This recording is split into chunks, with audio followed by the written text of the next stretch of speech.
welcome back to my channel. I am the Mass Trans, and you, yes you, are watching me, baby. Now, before we get today's video started, I just want to give a quick what's up to my peeps and a diabolical middle finger to the creeps. You know who you are. All right, you guys, so happy Monday. It is Monday, November, what is it? What is today?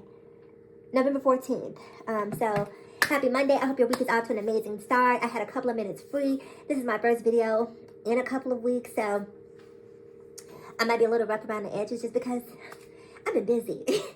I've been busy. So, I wanted to come and talk to you guys a little bit about this Dave Chappelle appearance on SNL. So, Dave Chappelle was on SNL, and you know, anywhere, I do mean anywhere that Dave Chappelle appears, controversy is sure to follow, baby. And this SNL appearance is no exception. So anyway, let's talk about it. So, even before the appearance aired, there was all of these rumors, murmurings about SNL employees and writers sort of striking because of Dave's appearance and this, that, and the third. And I believe that was debunked. Like that did not happen, just so you know. So I was really curious about this appearance. And let me tell you why, because I'm not a Dave Chappelle fan, right? Because Dave Chappelle clearly is not a fan of my existence, right? But Dave Chappelle is like, what is the guy, E.F. Hutton? When Dave Chappelle speaks, everybody listens. And a lot of people hang on to his every word as if it's gospel. And so if Dave Chappelle says it's so, then it must be for a lot of people. And so one of the reasons he has stated that he makes light of the LGBTQIAP plus community with an emphasis on the T is that he feels that there is this hypocrisy in terms of him being able to use the N-word but not being able to use the F-word and other pejoratives that are, you know, used to disparage, to demean, to berate the LGBTQIAP plus community. So that was his reason, that was his logic. Basically, I can say whatever I want to say about black people, but I got to tiptoe through the tulips around this rainbow, right? I got to tiptoe through the tulips around this rainbow, and I'm not here for it. It's kind of his position. And that's what he, quote unquote, was doing during these comedic specials, you know, the closer special and, you know, several other specials and appearances subsequent to the closer. And so I don't get it. It doesn't make sense to me, especially when no one's forcing black people to use the N-word. You know, we as a community have chosen to take that word and use it ourselves and, you know, say that we've, you know, flipped it and remixed it and made it into something completely different. But because we want to take ownership of the word, and I shouldn't say we, I'm going to say y'all because I don't use the word, you all.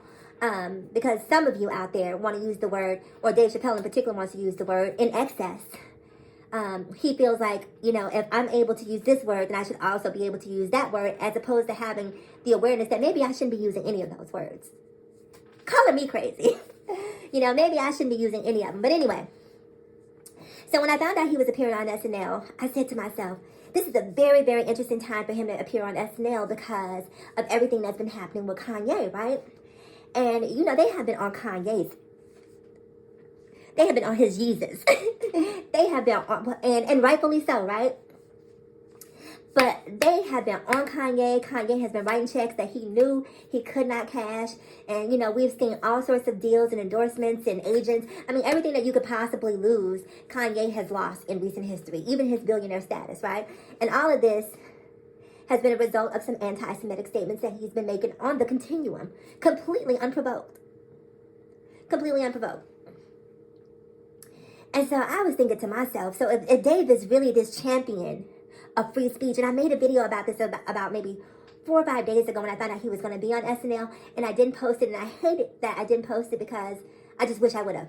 Because in the video, I was basically saying, if he's really this champion of free speech, then he should talk about Kanye West. And as soon as he stepped on the stage of SNL, that is exactly what he did, right?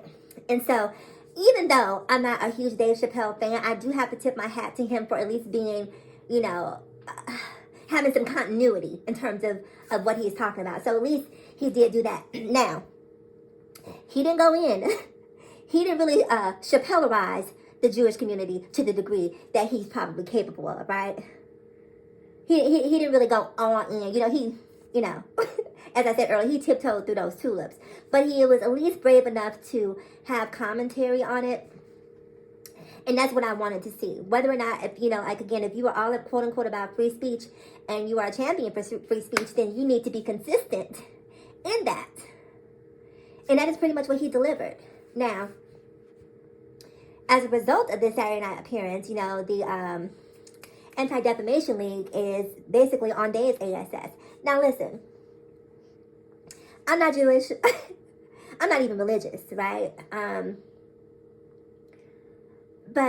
I listen to things with a very critical ear, right? Because I'm always tuning in to, maybe he shouldn't have, maybe he should, that was a little too much, And while the monologue was, it was cute. Like, I had a couple of moments, where I laughed when he talked about Donald Trump and, the reason why some people in middle America love Donald Trump, which boggles my mind. I'm still to this day trying to figure out how all of these, poor, disenfranchised white people who, are struggling the same as other minorities seem to feel this connection to a billionaire. I don't understand it, but it's not my business. So there were a couple things that he said about Donald Trump that I thought were, really thought-provoking and funny. So that was cool. But overall, everything that he said about Kanye, everything that he said about the Jewish community, I didn't necessarily think that there was anything disparaging. I thought that he did a great job of walking a fine line without stepping over it. But why didn't you step over it? Why didn't you step over it, Dave? Why didn't you cross the line, as we know you are very well capable of doing? And the answer to that question is he knows better.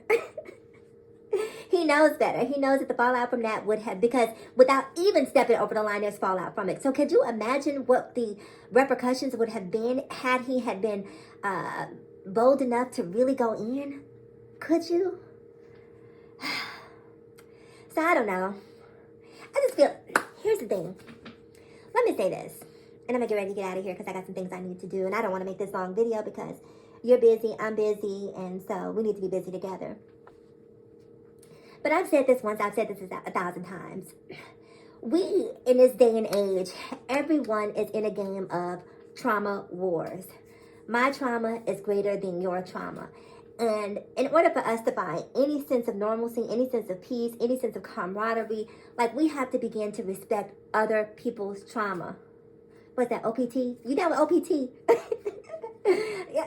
We have to respect everybody's trauma, because obviously people who are Jewish have a very strong connection to the H thing that happened in Germany. I'm not going to use the word. And we as African Americans have a very strong connection to the S thing that happened here in America and the institutional racism that continues to happen here in America. So not to play trauma wars, but at least the Jews aren't necessarily experiencing what we had to experience on the continuum. Is that trauma wars? Is that trauma wars? But you get what I'm saying. So my point being, it's like if you talk to guys, right? Guys will tell you all of the things that women are not doing wrong. If you talk to women, women will tell you all the things that men are not doing wrong, right? If you talk to the LGBTQIAP plus community, they're going to tell you how all of the straight people are doing everything wrong. And if you talk to people who are heterosexual, they're going to tell you how, this has gotten out of hand. They want too much. They're pushing too many boundaries. They're making, you know what I'm saying? So at the end of the day, it has to be a give-get for everyone. For everyone. And so until we get to a point that we can understand and appreciate each other's trauma and not necessarily try to play this game of one-upmanship where my trauma is greater than yours because of X, Y, and Z, we are destined to continue going in this loop. And I don't know about y'all, but I don't have time. I don't have time for it. So I'm curious to know, if you watched the Dave Chappelle SNL special, what did you think? What were your thoughts on what he had to say about Kanye, as well as Donald Trump? Whether or not you thought that he crossed the line in terms of his anti-Semitism, which I did not see personally, or whether or not you feel like he sort of, he punked out, like he could have gone in harder and he didn't. So please leave your comments below. So anyway, you guys, those are my thoughts on it. Again, I'm curious to know what yours are. So please do me a huge favor. Like, comment, subscribe, and share if you care, baby. As always, in closing, ask yourself this one poignant question. Why be bitter when we can be better? So let's be better together. I'm the Mass Trans, and I'll talk to you guys again in my next video. Bye-bye.